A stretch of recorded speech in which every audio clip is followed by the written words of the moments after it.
cái chân yêu phải mà lại bộ gió cũng là lá thôi là được logo là chân béo lia trong bộ giá về thì lo phải bây giờ họ máu quên mà bà là được baba là baba li trong du quá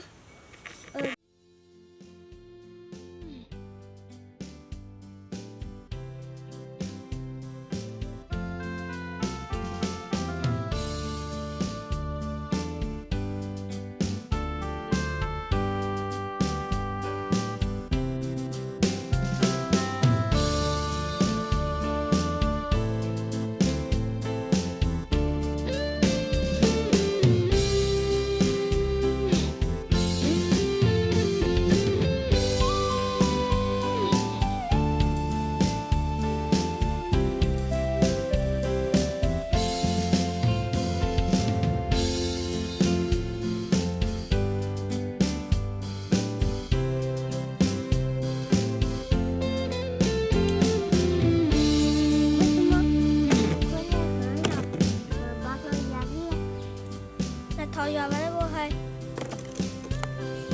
semua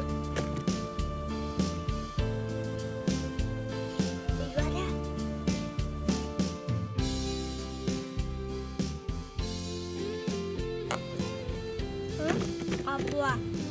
ya tu ya còn thua này rồi ya đá mới lại được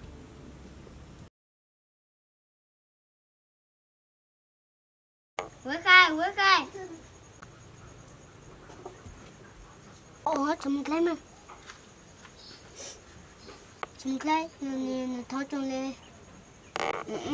mà cái quê nó về ôi lá đi tháo trong cái đi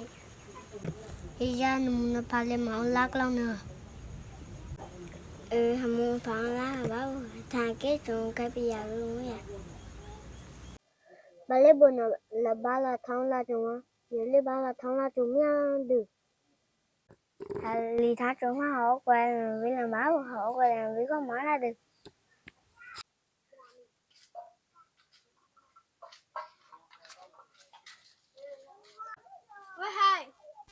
với hai